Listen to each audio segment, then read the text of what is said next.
Thanks. Well, hello. G'day. Hey, is this on? Yeah, that's on. Oh, okay, cool. Anyway, hello. A little bit of a different episode coming for you today. We have been chatting, obviously this last year specifically. We've taken some pretty hectic roads, or what everyone claims is the worst road in Australia, etc., etc. But yeah, we've been chatting and we thought we'd just come on here and chat it out on what we think are the worst roads we've travelled in the last 2 years, and what you're probably most likely to travel if you do a trip or a lap around Oz. So that's what we're here for today. Let's get it.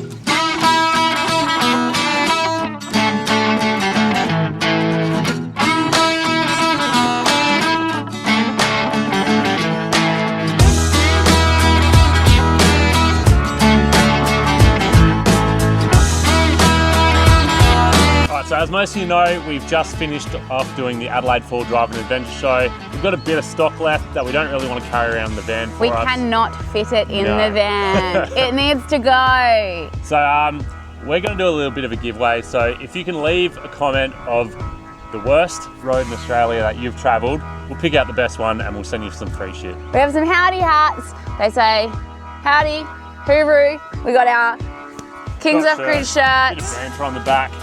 Right, so we want to hear the worst roads that you've travelled Australia to. So drop a comment. We're going to pick 1, 2, 3 of the best comments to give a couple things away because we can't take it with us. So let us know.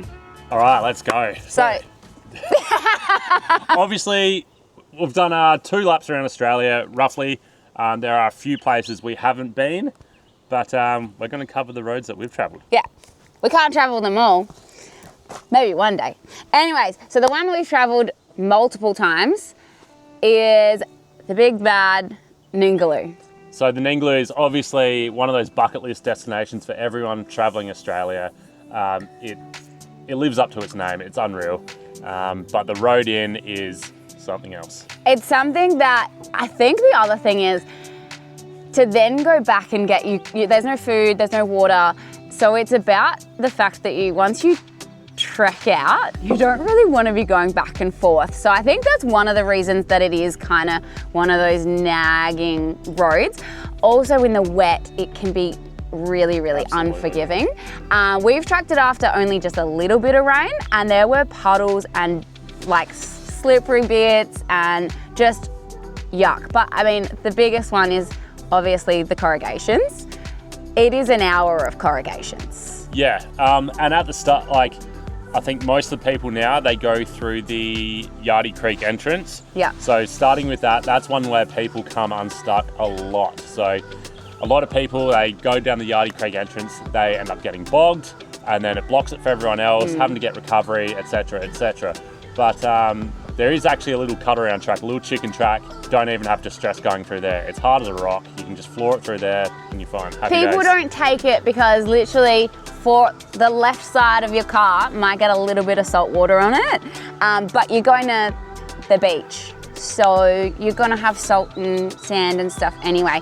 But with the Yardie Creek crossing, you can't half-ass it. If you're gonna do it, you have to, 1, let your tyres down, don't be stupid.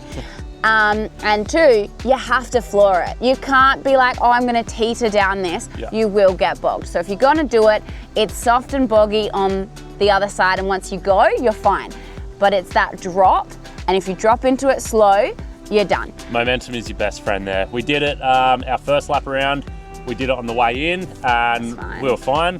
Like I said, tyre pressure's down, gave it some, and we got to the other side just fine. But every time other than that, we've just got a little chicken track around the side, drove through a little puddle of salt water, wash it off when you get back to Exmouth, happy days. Every time after that, someone's been bogged, to be fair. Yeah. So well, we didn't have the option, someone was bogged there. So. Yeah, so up to you, but if you're gonna do it, just floor it, send it, let your tyres down, and you'll be fine. Yeah.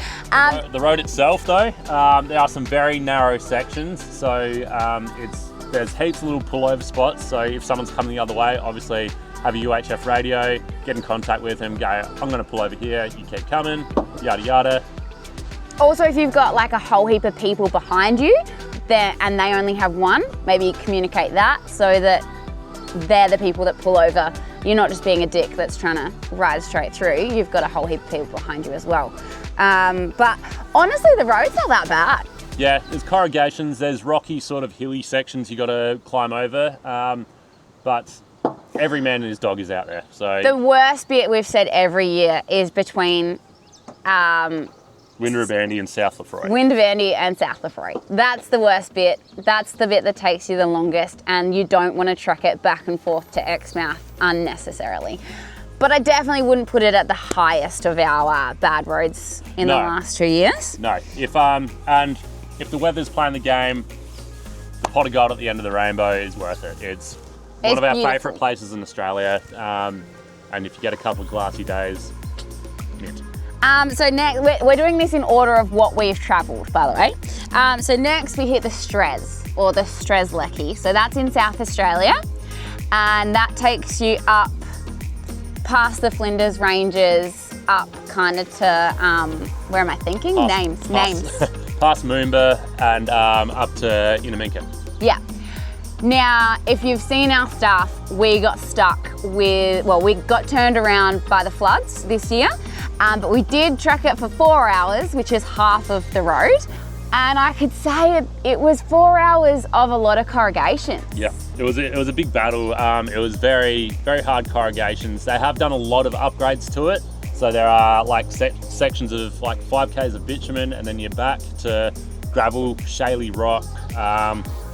Again, very lucky that we didn't get a puncture. But I guess those sections of bitumen are good, because if you have done something on the gravel, it's a lot easier to pick up if you've got a puncture and don't have tire monitoring systems. Yeah, there's also only like a couple places to pull over and camp. So that was our 4 hour mark, I think. Yep. From memory.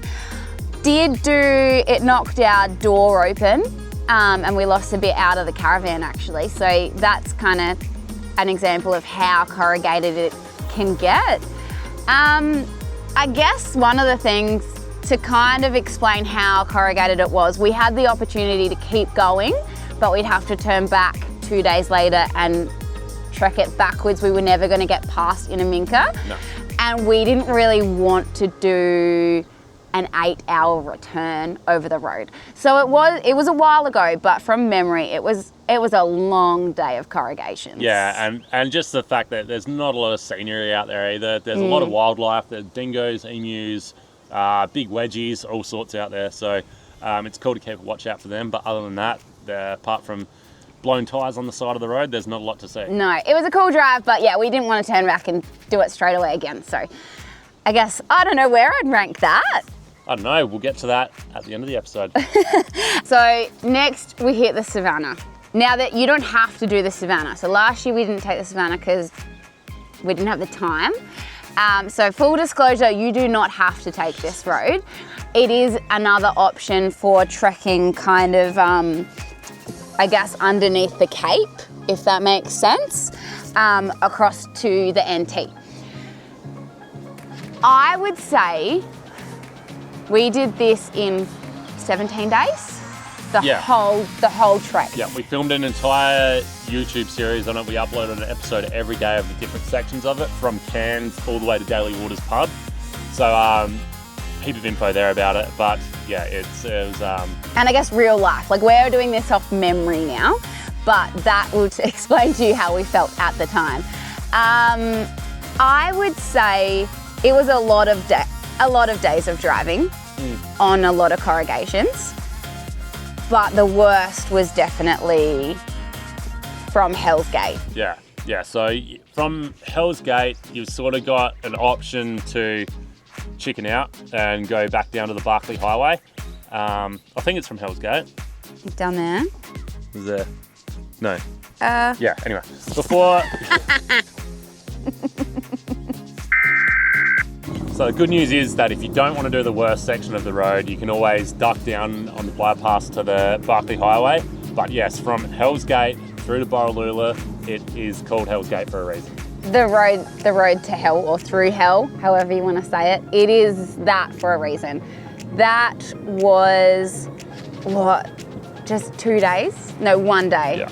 So you've got water crossings, you've got wombat holes, you've got bull dust, you got corrugations, you got road hazards that just pop up out of nowhere. And you got oncoming traffic as well that, you know, they don't really necessarily follow the rules either. So, yeah. Yeah, that was a battle. You got windy too. It got really windy in some points. Yeah. A fun drive, really wicked. Definitely worth it. We had one of our favourite stays up just past that, up at Savannah Station. Again, you don't have to trek the road to Savannah, but I would say that was also fun. But yeah, I think that's probably going to make our top 5 in just that section. The whole road itself, yes, it was corrugated, it was bumpy, but that section would definitely make our top 5 worst roads that we've trekked, I think. Yeah, the worst part of it as well was towards the end of the dirt towards Borroloola. That was just 70 k's of absolute hell. I think 2 of my teeth fell out. Yeah, it was nuts. Anyway. And then the big, bad, ugly Gibb River Road. Now, how would we describe Gibb River Road 2025? There was a section of it that is one of the worst roads I've ever driven. But I think a lot of it was underwhelming. Like, you know, when you get to a road and everyone talks it up and you're kind of pleasantly surprised that it's not as bad as what everyone says, but also you're kind of disappointed because you wanted the adventure of getting through it. Yeah.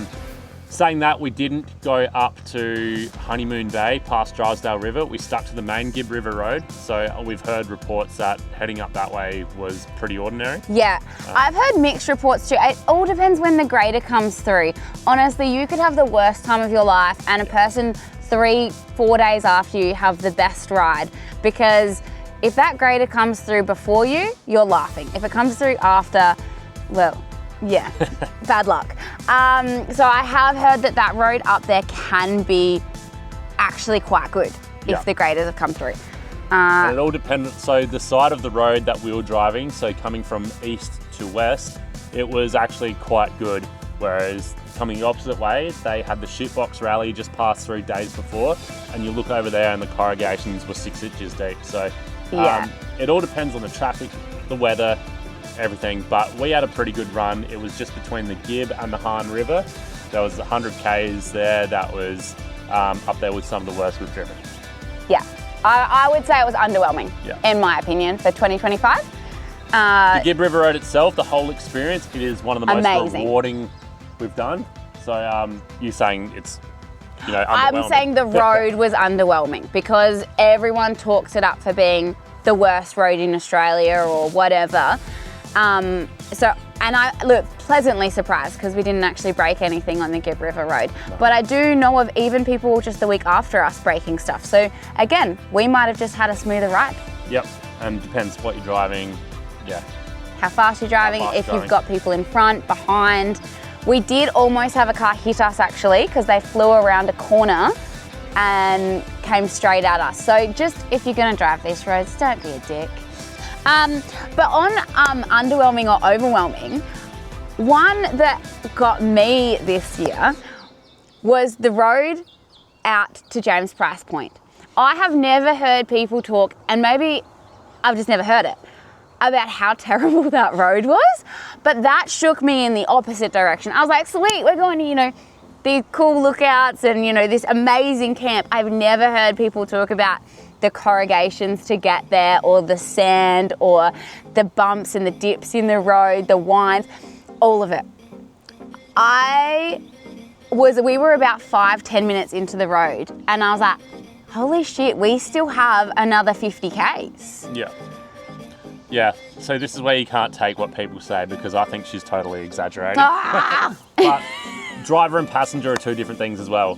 That's what we found, because I can see the bumps coming. I know how the car is going to react to it. So I thought it was all right, but it was definitely corrugated. There were definitely a few sandy, boggy spots on the way out there. But I think the whole risk versus reward again, the reward sort of takes trumps over that. So yeah, and I think like you're traveling out anywhere, like the Dampier Peninsula especially, all the roads out there are dusty and dirty and bumpy. There's one road that is, you know, how many Ks of waves? Oh, the road out to Middle Lagoon. So there's just like, just big whoops that you can only sort of cruise along it.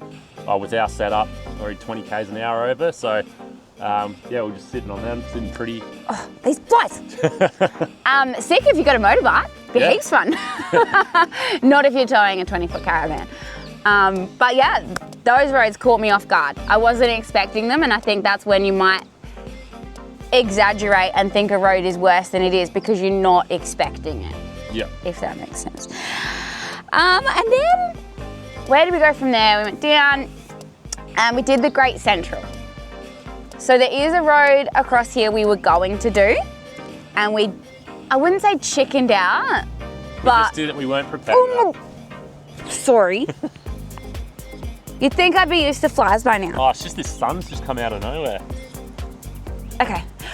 Reset. I think, so we were going to do the Gun Barrel Highway, but we hadn't prepared enough for it, for its remoteness. We hadn't done enough research at that point. So we just gunned it across the Great Central Road, which is still, it was leaving from Laverton in WA, heading towards the Guts, it was actually one of the best dirt roads I've ever driven on. It was. The main issue with the Great Central Road is its remoteness. So it has got the most remote roadhouse in Australia out there.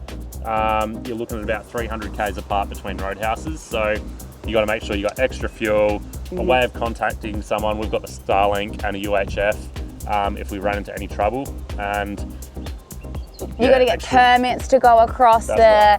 Right. You do have to be stocked. Like we were stocked for over 3 weeks. So we call it our little doomsday bag. So we had 2 doomsday bags under our couch, as well as a steady flow of food and water, because on those roads, if it rains, if you get caught out with anything like that, you know, freak storms, then you can't move. It's best to just stay put. Yep. And we wanted to be prepared to stay put, because also if you go out on those roads after those, you tear the road up for everyone else. And just to show how notorious it is, there was, what was our count of wreckage cars? I think it was like 275 cars or something on the side of the road, because it's so remote. Unless your car is, you know, you've got great insurance, most of the time it is cheaper to just leave it there. That's from all accounts what we can figure out. It costs so much to get a car off of those roads that they're 275, I reckon it was, maybe 95. Like it was insane how many cars were out there.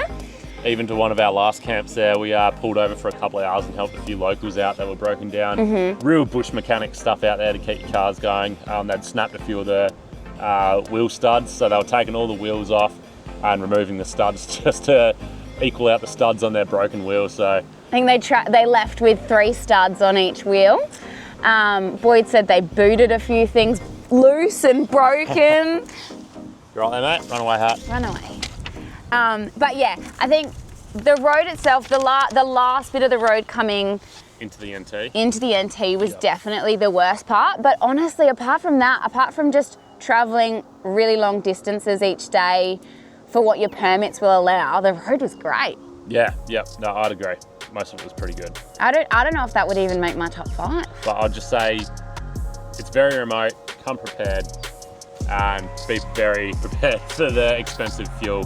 That was our most expensive fuel stop there at $3.15 a litre for diesel. Yeah, it is a road, I will say, that if you're trying to do like a top half of Australia or a bottom half of Australia, it is a great road to just cut straight across the country. Yep. You can go, it actually continues, and you can go from somewhere in Queensland. Yeah, straight across. Yeah, so the Outback Way goes all the way from Perth through the Guts up to Cairns. So that is a road that you very well would find yourself on if you needed to race home, or if you wanted to cut it in half. Yep. And we stopped in the NT and then went down. So that cut off the whole bottom half of Western Australia for us, which is a huge, you don't have to do all that. It's called Australia's longest shortcut for a reason. It is called that. So, well worth the trek, and I don't know, it wasn't that bad. No, it wasn't. And also, we just love adding the little black lines on our map. So we don't like double crossing ourselves. So any extra chance we get to chuck a few extra lines on our map, we'll take it. Yeah. Next is another one that actually didn't meet up standards of being the worst road in Australia, as everyone likes to exaggerate on Google and Wiki and all of that. But the Mereenie Loop, piece of piss. Piece of piss. No, it was fine. 150 k's of gravel. Again, you have to get a permit for travelling on Aboriginal land. You can get that from the Alice Springs Tourist Centre. Yeah, or the Discovery. At Kings Canyon. Oh, and there's plenty of other places you can get it on the other side. We've done an episode on it. Go watch that. But yeah, piece of piss. It was easy. You can't camp anywhere along that 150 k's.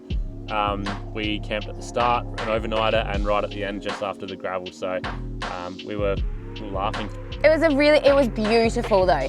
It was such a beautiful drive. The scenery was amazing. We actually saw wild like brumbies and just the cliffs, the rocks were cool. Both of our camps along that stretch were amazing. Yeah. So I would do the Mereenie Loop again, and I love Kings Canyon. So out that side, that part of Australia is epic. And the road is not that bad. Really, some of the reviews that we read before we took that road were like atrocious.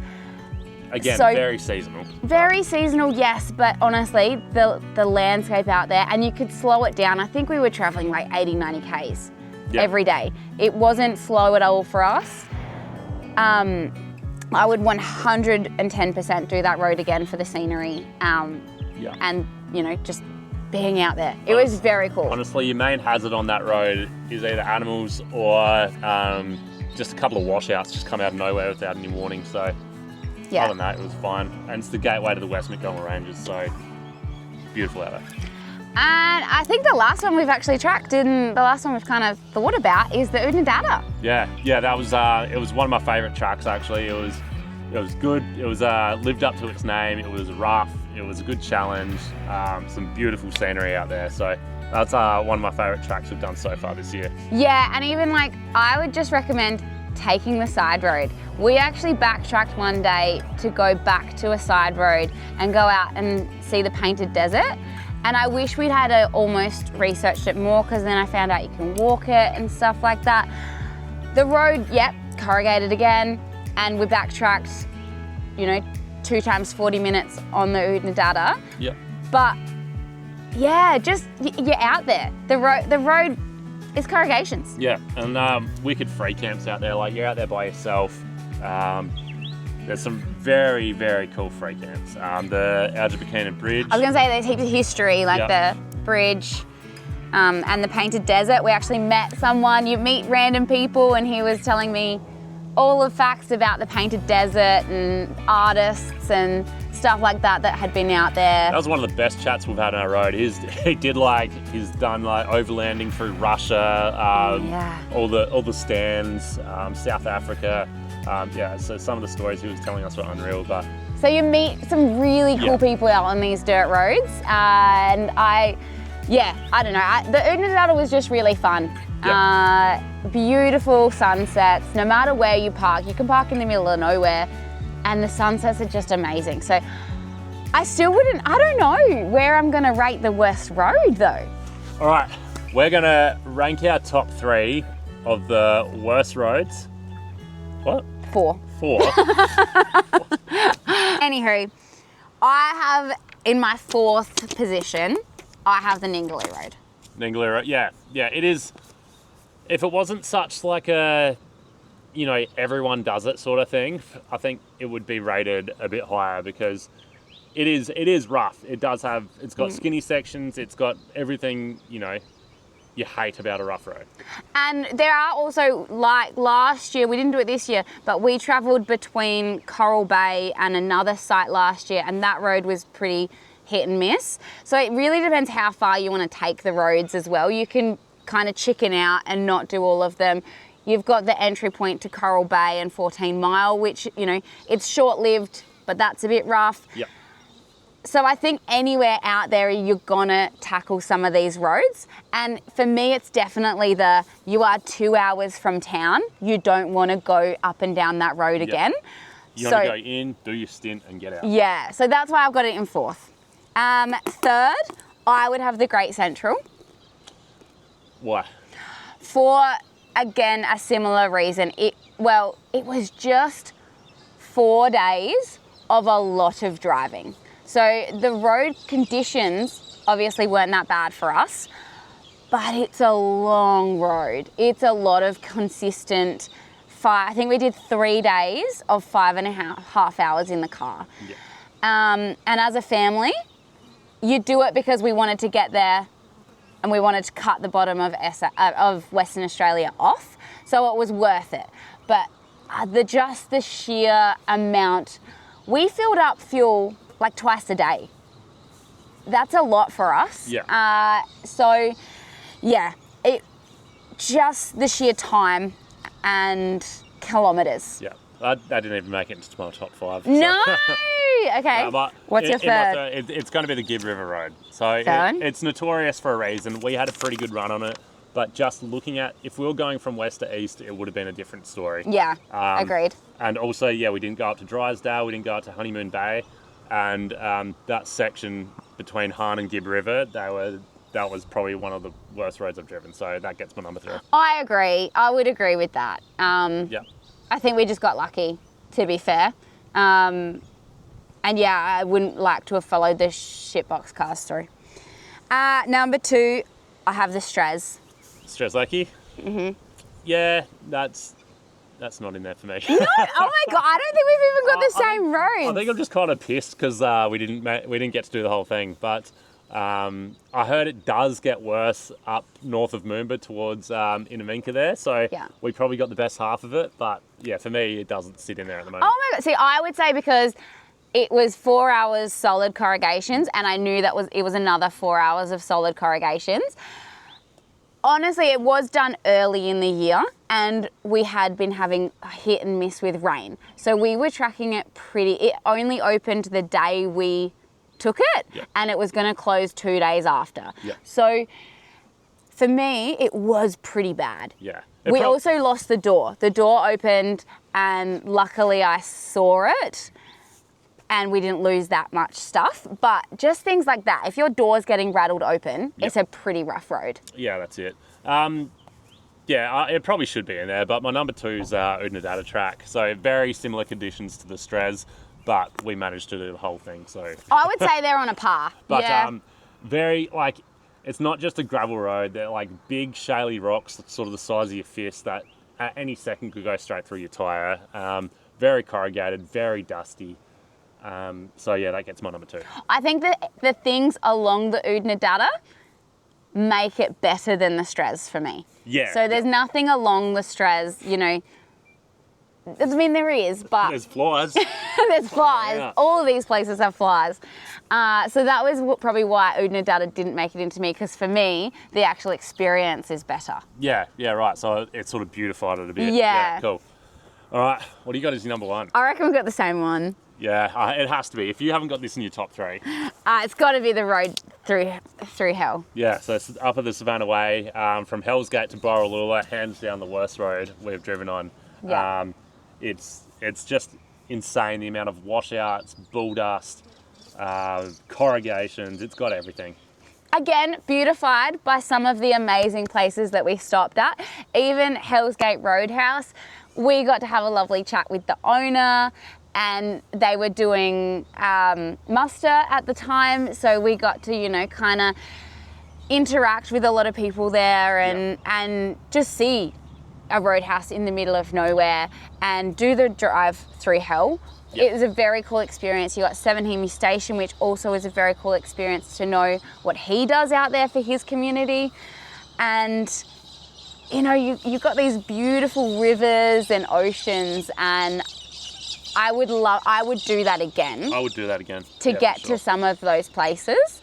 I think being at the top end as well, that road's got to deal with the wet season also. Yeah. So, it's going to be shut down for, certain amounts of time after a good good sprinkle. So Yeah. and it's just got everything. It's got the road conditions, it's got the remoteness, and yeah, it's definitely our number one for sure. Definitely number one worst road, but definitely not the worst places to see. No. It was very cool. So worth it. Worth it, 100%. Yeah, definitely.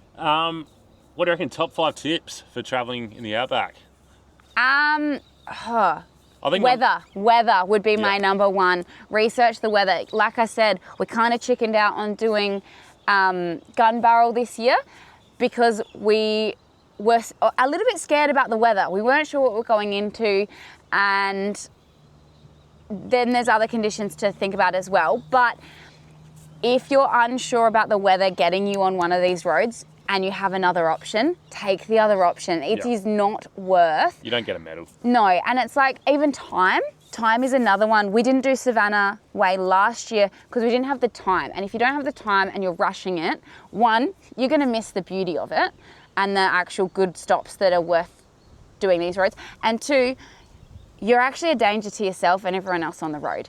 If you're rushing it and you're missing these spots, you can either hurt yourself, get yourself bogged and screw the road up for everyone else, or you can cause an accident for someone else. Yep. So time and weather would probably be my two big ones when traveling on these roads because they're so dangerous. Yeah. I guess tying into that with the weather side of things is make sure you check online or on the signs before you start the road conditions. So after a decent rain or any sort of event, you know they're restricted to full drive only or heavy vehicles because you don't want to get caught out there without any assistance. On that too, sometimes the roadhouses and the general stores actually have more information for you. Yeah. So online can be a bit delayed. When we found ourselves going through Outback Queensland and New South Wales, the general stores actually had way more information for us than online. So go in, have a chat to the locals. They know whether you're going to be safe or not, or whether to contact someone else. Yep. Number 3, probably carrying extras. So Carry enough stuff. extra fuel, extra water, and like we said, we call it a doomsday bag of extra food, like non-perishable food that we keep under our couch. So Yeah, I've heard of people tackling roads because they were running out of food and then they screw the roads up for everyone else and themselves. Oh, and So- also spare cash. A lot Yes. of the places we've been to, their FPOS has been shut down, so you don't want to be stuck out there with no fuel. So bring extra cash, hide it somewhere, put it somewhere where you're going to keep it safe, because it will definitely come in handy out there. Yeah, so weather, Road conditions. road conditions, time, and extra stock. Yeah. I guess like have an emergency backup. We use our Starlink. Yeah. Or communication yeah. for sure. Like the first time we did, as we were taking off the Strzelecki, we actually let our mates know we were leaving out there. And if they didn't hear from us within a few days, then, you know. That was mostly due to the weather Yeah. coming through. And we're heading up to the flooded area, so Yeah. there's that. And I guess number one tip is tire pressures can help a lot. So reducing those tire pressures can just reduce the amount of damage you're going to do to your vehicle or your caravan or whatever you're towing, and it's going to make the ride a lot more comfortable. Also, you don't get a medal for how high or low your PSI is. So drop those bad boys because you're going to actually have a better ride. Yeah, for sure. Also, shut your cupboards. You don't want honey everywhere. That would be terrible. Yeah. That's probably the worst thing we've ever spilled tonight. Anywho, I think that's us for the worst roads in Australia. So let us know if we missed any that we have travelled anyway. Let us know if we missed any. Drop a comment below We've got some and merch to give away, we will send some things your way. Like and subscribe as well. It helps out a lot. It's free, so get on board. Shakalaka!